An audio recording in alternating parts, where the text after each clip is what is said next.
The fire had come at sunset. A sky once brushed with warm streaks of gold and coral turned quickly into a canvas of smoke and screams. The wind carried ash like snow across the dry plains, and the scent of burning wood and flesh crept into every crevice of the land. She didn't have a name that day, just a brother clinging to her arm, a sister crying into her shoulder, and fear gnawing at her chest like a starving wolf. The cellar door thudded closed above them. Their father's boots had stomped the ground once before the silence fell like a guillotine.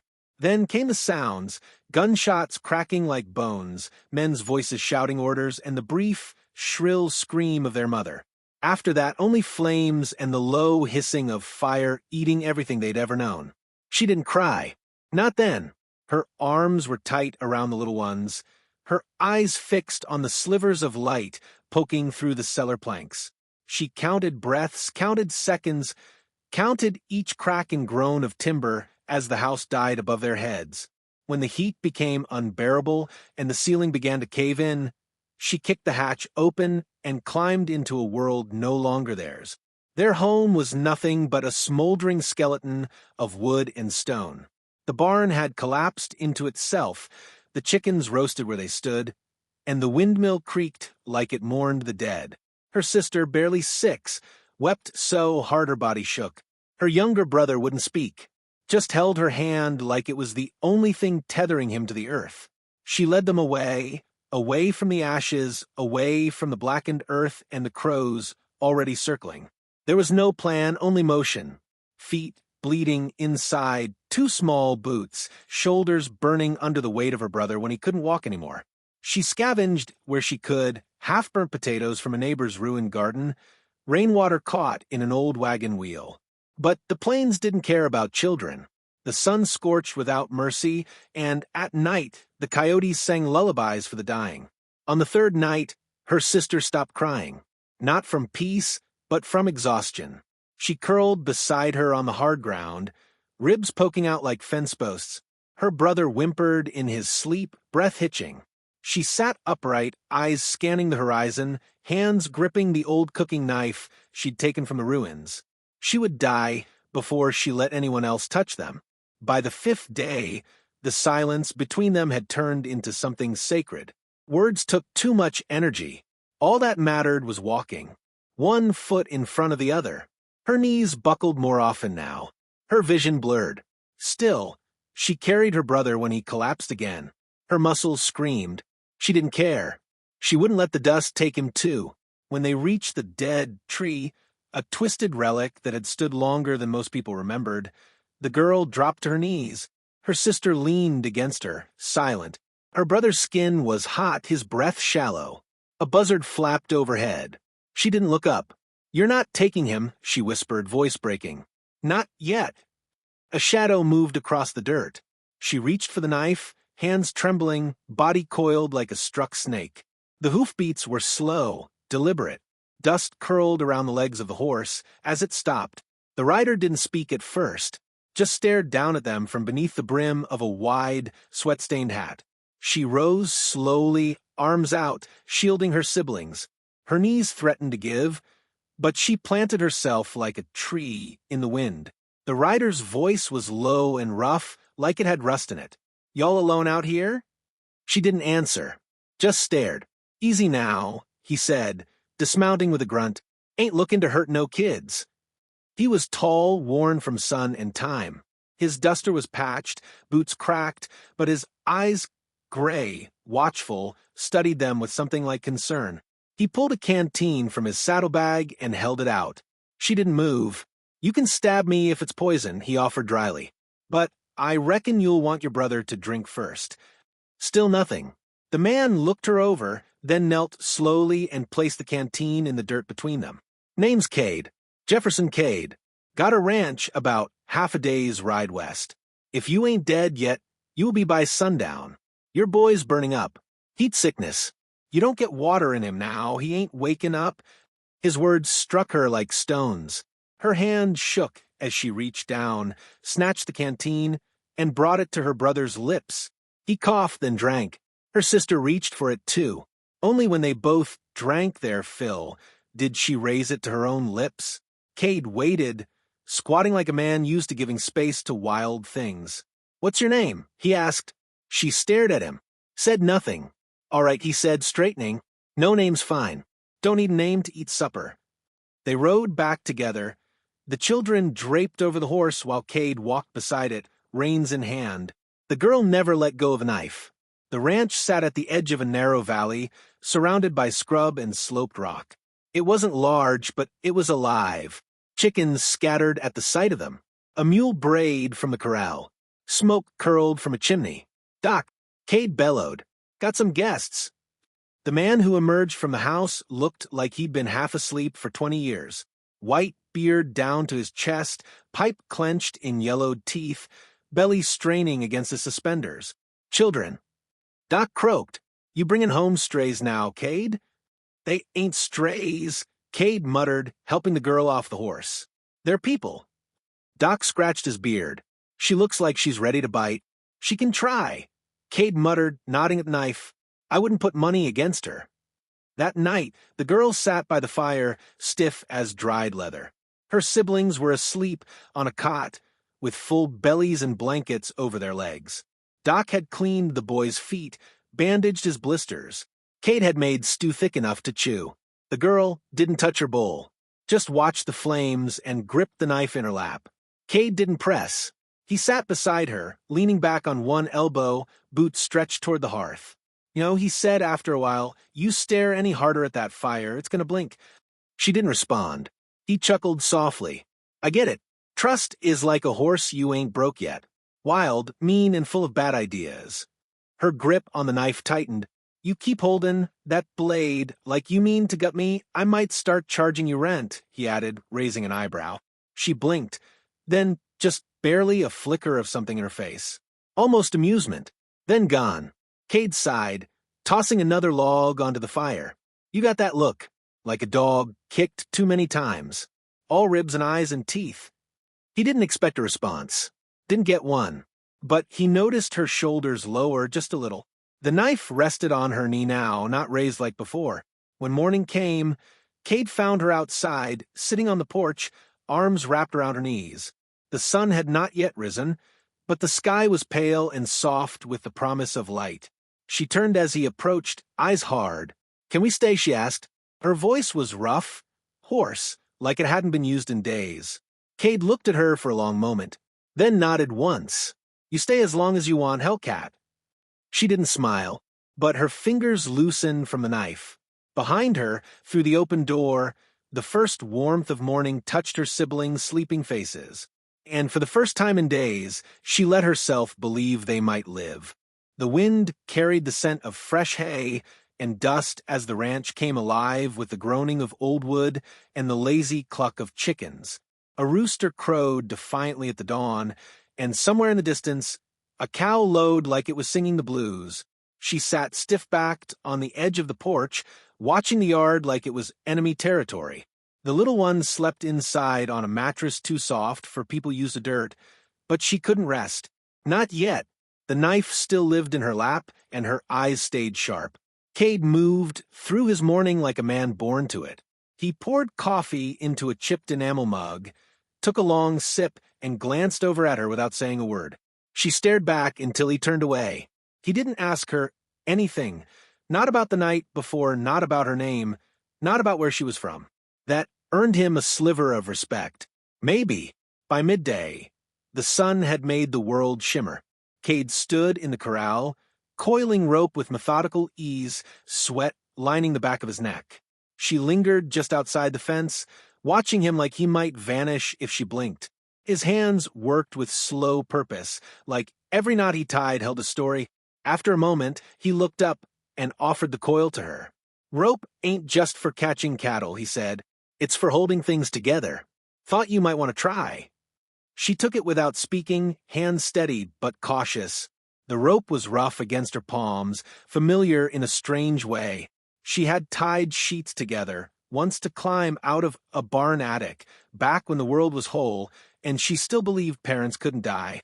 "Got a name yet?" Cade asked, voice light, almost teasing. She gave him nothing but a glare. He nodded like he expected it. Fine by me. I named a horse once. Called him Trouble. He bit me every damn morning.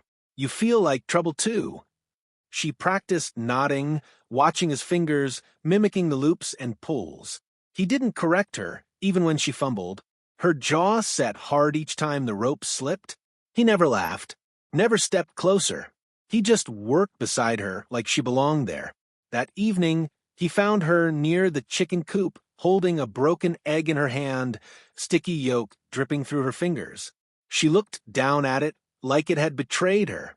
Cade leaned on the fence, chewing on a blade of dry grass. Life cracks easy out here, he said. Sometimes it makes something new. Sometimes it just breaks. She wiped her hand on her shirt and walked away. Inside the house, Doc was talking in his sleep. Her siblings had been fed, bathed, and tucked under a heavy quilt that still smelled like cedar. She stood by their side for a long time, staring down at them. Her sister's lips parted in soft sleep sighs. Her brother's fever had broken. That scared her more than the fever itself. It meant she could rest, and resting meant letting go. She didn't. The next morning brought another man to the ranch. He came on horseback, a short-barrel Colt holstered at his hip, and a badge tarnished with time pinned crooked to his vest. Cade greeted him with narrowed eyes. "Sheriff," he said, tone flat. "Jeff," the sheriff replied with the tip of his hat. His gaze slid to the girl, standing on the porch, then to the window, where a small face peered through. "You took in some strays," he observed. "They ain't strays," Cade said again, quieter this time. "You know there's been talk," the sheriff continued, dismounting with a grunt. "Riders came through last week. Said they were looking for kids. Claimed some folks out east sent them. Orphans gone missing after raid." "Talk's cheap," Cade said, folding his arms. "I don't trade in it." The sheriff's eyes narrowed. They offered reward. Cade stepped closer. The air between them turned still and sharp. "She's not for sale." The sheriff raised both hands. "Didn't say she was. Just letting you know. You shelter someone long enough, you start catching their fire." "She's not a fire," Cade said. "She's a storm." After the sheriff left, the girl cornered Cade near the barn. "Is someone coming for us?" she asked, her voice like gravel and wind. Cade hesitated. "Maybe. Maybe not. Would you give us up?" He didn't answer at first. His jaw worked side to side like he was chewing on something bitter. "I've given up a lot in my life," he said, "but not people." She watched him like she was trying to read his soul through the cracks in his skin. Finally, she nodded and walked away. That night, she didn't sleep on the porch. Days passed. The ranch moved with a rhythm older than stories. Chickens fed, horses brushed, fences repaired. Cade showed her how to saddle a mare, how to check her teeth, and clean her hooves. She listened more than she spoke. Her silence became less defensive, more thoughtful. One afternoon, she helped deliver a calf. Its mother bawled and kicked, but Cade held her steady while the girl reached in with trembling hands and pulled life into the world. The calf hit the ground slick and trembling. It took its first breath like a prayer. She stared at it, eyes wide. "You brought that thing out screaming," Cade said. "Knew you had some noise in you." She looked down at her hands, slick with blood and birth, and let out a breath that might have been a laugh. Later, as they sat by the fire again, Cade spoke without looking at her. "You remind me of someone," he said. "Had a daughter once. Not by blood. Took her in during the war. She had that same look in her eyes, like the world owed her a fight." "What happened to her?" she asked. Cade's jaw tightened. "Fever," he said. "Ate her up before I could say goodbye." She didn't say sorry. She just nodded. Then, something shifted in her chest. Not warmth. Not quite trust. But weight moving. Her eyes stung. She stood up and left before they could spill. That night, she dreamed of smoke again. But this time, Cade was there, standing at the edge of the fire, holding out his hand. The sheriff came back 3 days later. This time, he wasn't alone. 2 men rode behind him, guns on their hips and cruel in their eyes. She watched from the porch, every muscle in her body tense. Cade walked to meet them, shotgun in one hand, voice steady. "They're not going anywhere." One of the strangers stepped forward. "We were sent to collect orphans from the Dolly massacre." "She's not cargo," Cade growled. She doesn't even have a name, the man sneered. She ain't anyone. Cade's shotgun cocked. She's mine now, he said, and you're trespassing. They left, muttering threats. The sheriff gave Cade a long look, then turned his horse. You're making enemies, he said. I've had worse, Cade replied. That evening, the girl found Cade in the barn, fixing a broken saddle. She stood in the doorway for a long time, shadows cutting across her face. Finally, she stepped forward. I want to stay, she said. Cade didn't look up. Then stay. With my brother and sister. They stay too. She nodded. And if they come again? He lifted his eyes to meet hers. Then we stand. A pause, thick with things unsaid. Then she sat beside him, picked up a bridle, and began to help. He didn't correct her. Didn't need to. The stars came out one by one, dotting the sky like hope. In the quiet of the night, with tools in hand and straw in their hair, a man and a girl who had no reason to trust each other began to build something that looked a lot like family. And outside the barn, the wind carried away the last of the ash. The dry summer air rolled over the ranch like a whisper of trouble. Every sound carried farther, creaking saddles, barking dogs, the rhythmic clang of Cade hammering a horseshoe in the shade of the barn.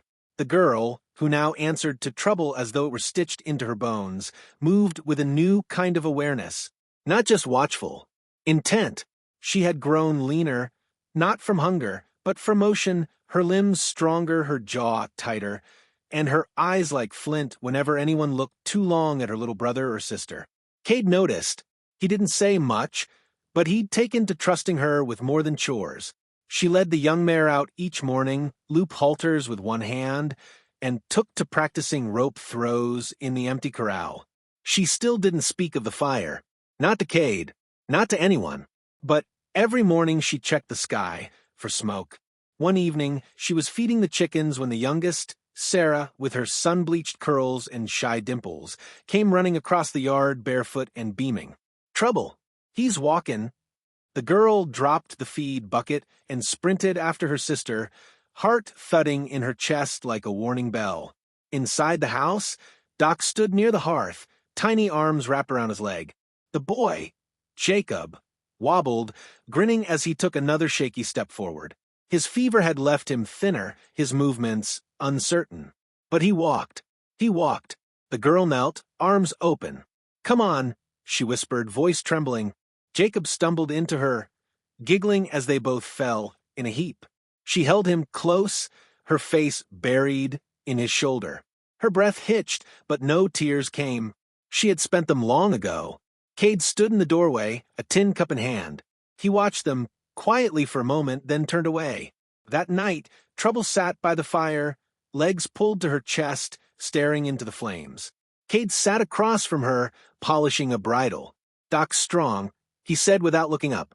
He was born during a storm, she replied. Mama used to say thunder made him wild. Cade looked at her, surprised by the rare mention of her mother. He didn't press it. She always said names were important. Trouble continued. She gave me mine on the trail, said it meant I'd outrun the wind. Cade set the bridle down. And your father? Gone before Doc was born. I'm sorry. Don't be. He never stuck around long enough to deserve it. They sat in silence, the fire crackling like it understood every unspoken thing between them. Finally, Cade stood. Well, he said, stretching, that wind you outran seems like it's slowing.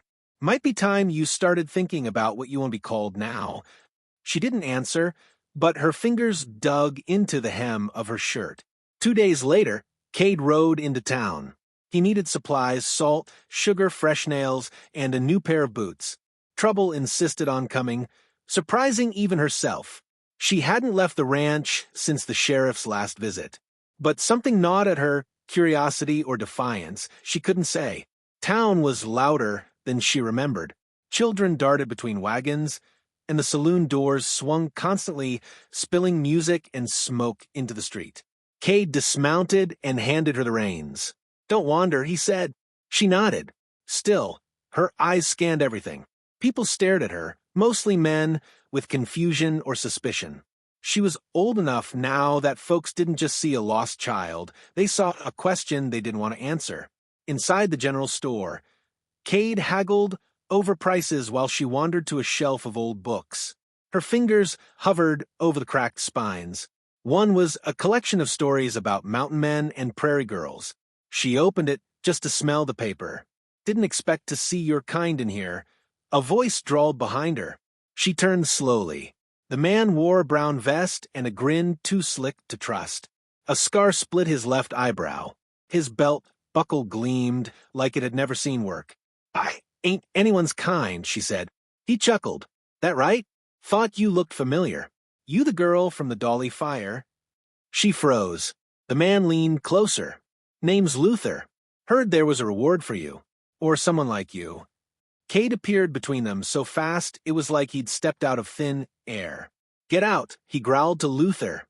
The man raised both hands, smiling, just catching up with an old friend. "You never had friends," Cade said, stepping forward. Luther backed out with a mocking bow. "Careful, Cade. The bigger the fire, the farther the smoke travels."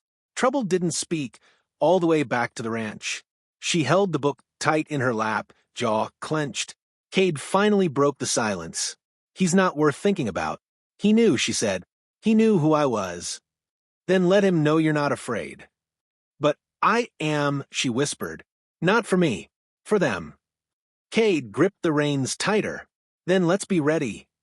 From that day on, he trained her. Not just with rope and horses, but with weapons.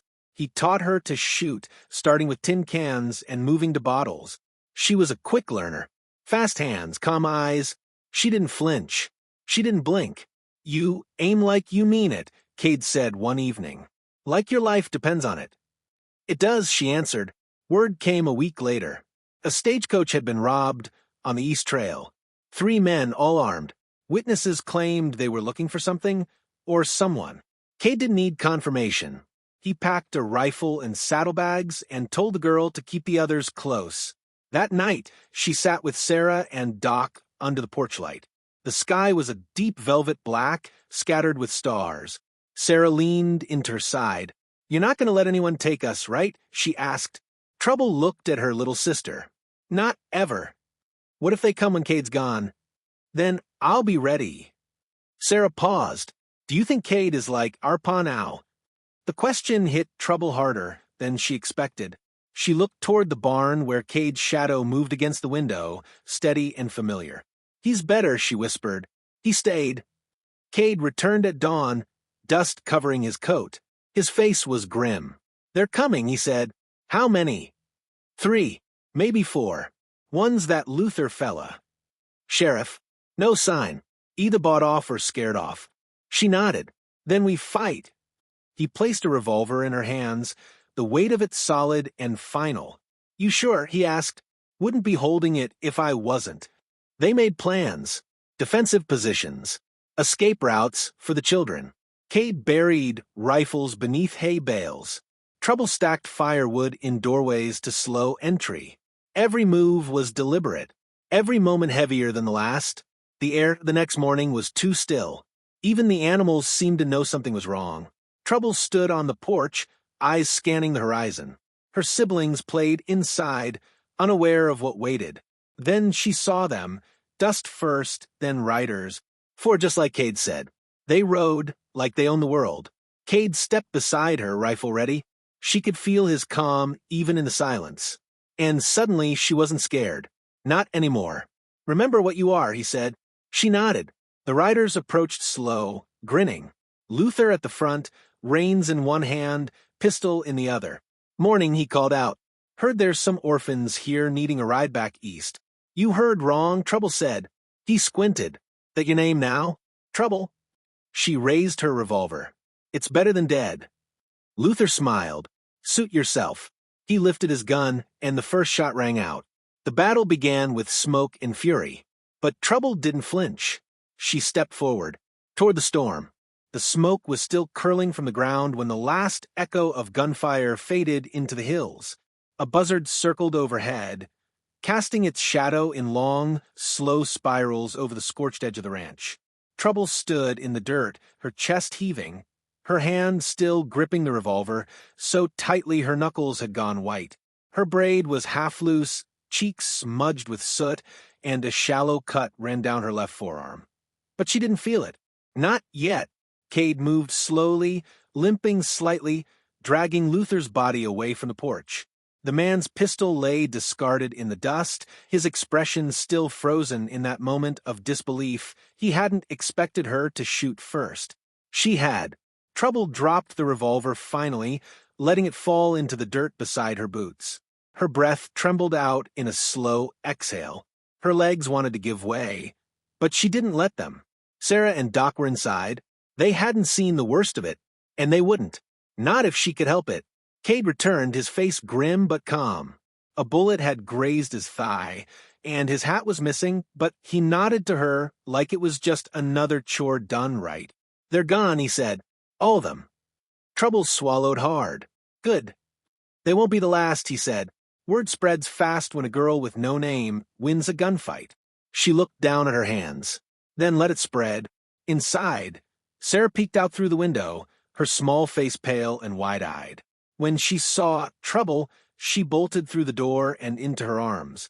Trouble knelt to catch her, squeezing her sister tightly, her heartbeat finally slowing. "You're okay," she whispered into Sarah's hair. "I was scared," the girl whimpered. "I thought they'd take you." "They tried," Trouble said softly, "but I didn't let them." Doc came next, toddling across the floor with his usual stubborn wobble. He held out a wooden spoon like a sword, cheeks streaked with tears and flour. "I helped," he said proudly.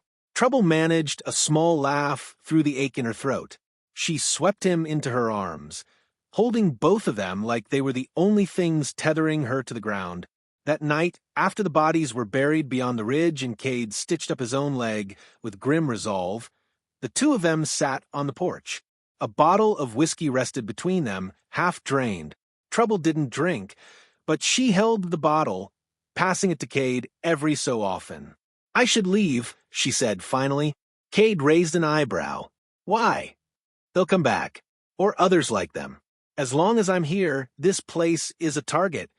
"This place was a target long before you," Cade replied. "This land's always been fought over, by thieves, ranchers, even the government. That's just the West." "Still," she said, glancing toward the window where her siblings were sleeping, "they deserve peace. And you think running will bring it?" Trouble didn't answer. "You know," Cade said, "when I found you in that barn, I figured you'd last a week. You were feral, angry, couldn't even look anyone in the eye. I didn't trust anyone, didn't expect you to, but you stayed." She looked at him. "You gave me a reason to." He nodded slowly. "You gave yourself one. I just made sure you had boots to stand in."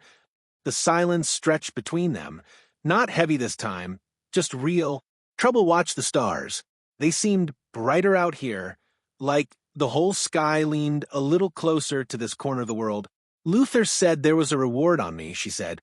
"There was," Cade confirmed. "You could have turned me in. I don't collect on orphans." "I'm not an orphan anymore," she said quietly. "No," he agreed. "You're not." The next morning, Cade rode into town. Trouble stayed behind, chopping wood and cleaning the barn, as if routine could bleach away the memory of blood in the dust. When he returned late in the afternoon, he handed her a folded piece of paper. "What's this?" she asked. "Birth certificate," he said. She frowned. "What for?" "You need a real name if you want to start over." "I already have one." He nodded. "I know, but now you've got a last name too." She unfolded the paper. The ink was neat, official, stamped with the sheriff's seal. First name, Trouble. Last name, Maddox. She looked up at Cade. "It's mine," he said simply. "You don't have to take it." "I want to," she whispered. He smiled. "Then it's yours." That night, Trouble Maddox sat at the edge of the corral, legs dangling over the fence, watching the sunset stain the horizon with gold and fire. The cattle stirred gently in the distance, the smell of hay and saddle oil thick in the air. She felt grounded, whole for the first time in years. It didn't last. The next week brought a letter, carried by a Union scout, dust-covered and grave-faced. It was addressed to Miss Troublematics in a shaky scrawl. Inside was news of a man from her past, a name she hadn't heard in years. Eli, her father. He was alive. The letter said he'd been locked up in a territorial prison for the past 4 years. Claimed he didn't know what happened to his children. Claimed he wanted to see them before it was too late, his health failing, or so he wrote. Trouble read the letter twice, then tossed it into the fire. But the words clung to her like smoke. She told Cade 2 days later. He didn't say much, just listened. "You think I should go?" she asked. "I think you should do what gives you peace," he said. "If that's seeing him go. If not, don't. What if he's lying? What if it's a trap? Then you'll deal with it." She stared at the fire, her jaw tight. "I hate that I want to know." Cade reached over, handed her his old revolver, the one she'd used in the shootout. "Then take this," he said, "just in case." 3 days later, she rode alone. The prison was 2 towns over, tucked into a canyon where shadows stayed long after sunrise. She didn't tell Sarah or document, didn't want them to remember the man through someone else's eyes. The guards eyed her carefully when she gave her name. One of them, a wiry man with smoke-stained teeth, led her through the halls. It smelled of sweat and rot and something older. Eli sat in a corner cell, coughing into a rag. His face was gaunt, beard unkempt, eyes sunken. "Trouble," he rasped. She stared at him for a long moment. "You left us." "I didn't mean to," he said, voice cracking. "You left her to die." "She told me to run," he said. "Swore she'd find us. I waited. I waited until the law found me first." "You think that makes it better?" "No," he whispered. "I just want you to know. I never forgot you." She looked him over, every detail of him, every line and scar and weakness. Then she stepped back from the bars. "You're not the reason I lived," she said, "but you're part of why I became who I am." Eli nodded slowly, eyes wet. "I'm sorry." She turned. "So am I." She rode back with the sun behind her, the wind cool against her face. At the ranch, Sarah ran to greet her, arms flung wide. Doc shouted her name from the porch, and Cade stood in the doorway, watching her like a man who had placed his bet and seen it return tenfold. Trouble dismounted, swept both siblings into a hug, and smiled through the ache in her chest. "I saw him," she said to Cade later that night, "and I left him there. No regrets." She looked at the stars. "Only that I wasted years thinking I needed his name." "You've got your own now," Cade said, "and a future to go with it." Troublematics nodded. She had been left behind with nothing. Now, she had a name, a family, a home. And the fire that once devoured her past?